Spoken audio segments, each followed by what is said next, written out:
TDAH é um transtorno, né, que é abreviado TDAH, ele se chama transtorno de déficit de atenção e hiperatividade. Ele é um transtorno considerado de origem neurobiológica, né, que tem um padrão persistente de desatenção, hiperatividade e impulsividade. Ele era um transtorno considerado exclusivamente da infância, até poucos anos atrás, ele foi identificado na fase adulta. E ele tem o Barkley, que é o maior pesquisador do mundo em TDAH, ele postulou uma teoria que explica o TDAH do ponto de vista neuropsicológico. Ele diz que o TDAH, que esse transtorno, tem a ver com a capacidade, com a baixa inibição, ou seja, uma incapacidade de inibir o impulso. A pessoa não tendo essa capacidade, né, de frear o impulso, ela não consegue exercer o autocontrole. Não exercendo o autocontrole, ela também não consegue trabalhar com as funções executivas. Então é um transtorno que causa muitas dificuldades no dia a dia para a pessoa. Não tem a ver com falta de inteligência, com falta de capacidade intelectual, mas tem a ver com uma dificuldade cognitiva.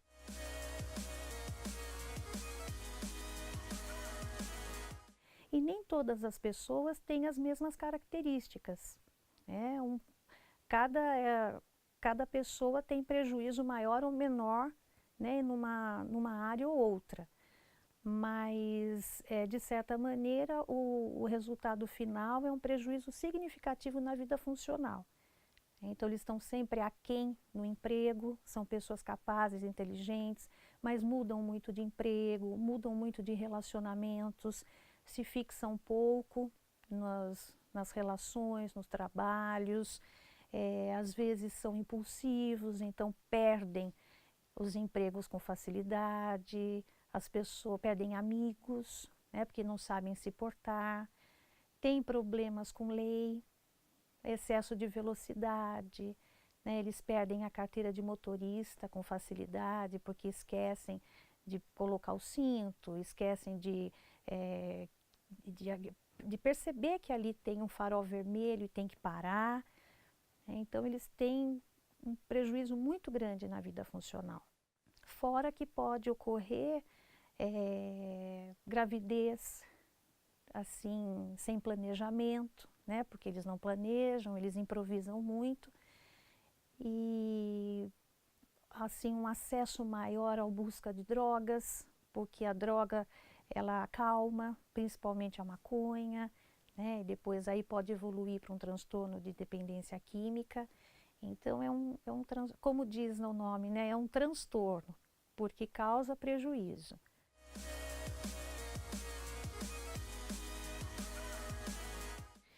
Então, é um transtorno que se manifesta desde a infância, ele tem um curso crônico, ninguém começa a ter TDAH na adolescência e na vida adulta, né? Então é um curso crônico, é aquela criança que às vezes desde bebê já era muito agitado, sofria de muitas cólicas, se mexia muito no berço, tinha dificuldade para dormir.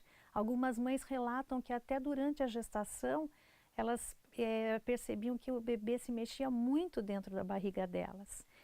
E aí é um curso crônico, começa a ficar bastante evidente aos 7 anos, no ingresso da escola, né, dessa criança na escola, onde a professora percebe que a criança é inteligente, mas ela não para quieta, ela mexe com todo mundo, ela não consegue terminar as tarefas, e aí vai evoluindo.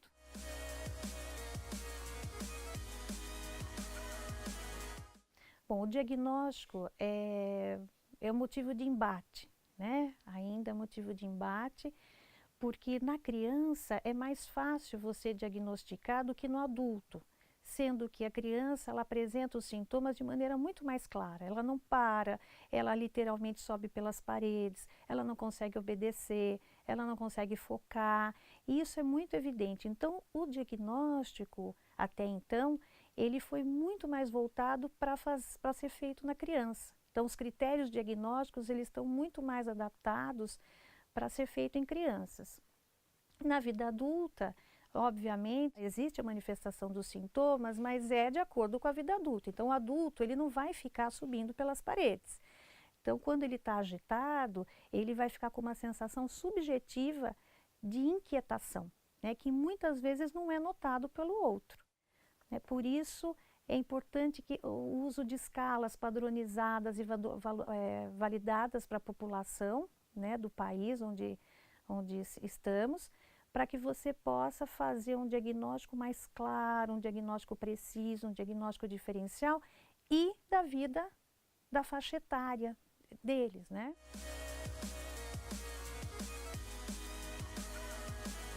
Bom, o DSM-4 e o DSM-5, ele apresenta 18 critérios, 18 sintomas de diagnóstico, né? Então, ele serve como um critério muito importante para elaborar o diagnóstico.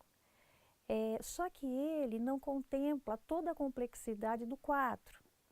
Por isso que é importante uma escala um pouco mais completa, que avalie toda a complexidade do quadro, né, dos outros sintomas, de tudo que de todo o que o transtorno traz para a vida da pessoa.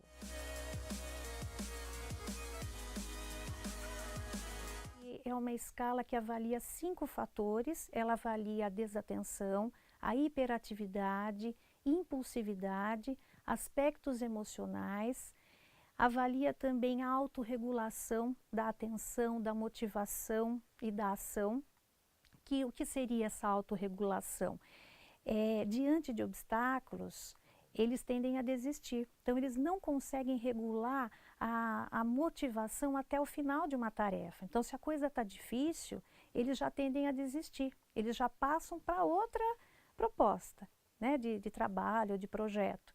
Então, eles não conseguem regular o necessário para poder cumprir com o objetivo até o final. Então, essa é uma exclusividade da escala. E também ela avalia a hiperatividade. A ETDAH, eu trabalhei muitos anos nela, né? Fui trabalhando, fui elaborando, fazendo revisão sistemática da literatura, das outras escalas que existiam na época nos Estados Unidos, porque aqui ela é exclusiva.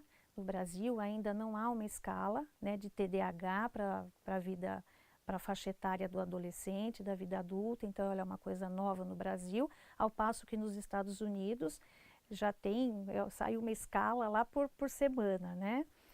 Então ela veio cumprir esse papel, né, avaliar qual função, qual fator está afetado na vida da pessoa, então que tipo de TDAH ela tem e em qual intensidade, né? Porque ela vai dar o grau, se aquele fator de desatenção é leve, é moderado ou é grave, ou então impulsividade, o quanto ela consegue se regular em termos de atenção, de motivação e de ação, e também de hiperatividade. Então ela consegue o quê? Ela consegue captar de uma maneira breve, rápida, funcional, os vários fatores que podem existir no quadro. Então ela vai distinguir quais são os fatores afetados, então o tipo de TDAH, a sua intensidade, e também vai poder, a partir daí, oferecer ao profissional que trabalha com ela um subsídio para ela poder elaborar um plano de tratamento para aquela pessoa. Então, qual fator está mais afetado e quais estratégias nós vamos utilizar, que plano de tratamento eu vou seguir para poder trabalhar as inabilidades, né, para poder desenvolver o que é necessário. E ela também tem uma outra função muito interessante, que é a medida de follow-up. Então, eu utilizo esse material no momento do diagnóstico, elaboro estratégia, aplico essa estratégia, né, nesse plano de tratamento, e depois de um tempo eu aplico a mesma escala e vejo quais foram os benefícios, qual foi a eficácia do tratamento, se houve eficácia, no que melhorou, no que não melhorou, para eu poder replanejar o tratamento, ou se não, né, se conseguiu atingir os objetivos propostos inicialmente. Ela varia de 13 anos até 89 anos. Ela pode ser aplicada por outros profissionais que não só o psicólogo. Então, os especialistas, sejam médicos, né, os psiquiatras, os neurologistas, psicopedagogos, neuropsicólogos.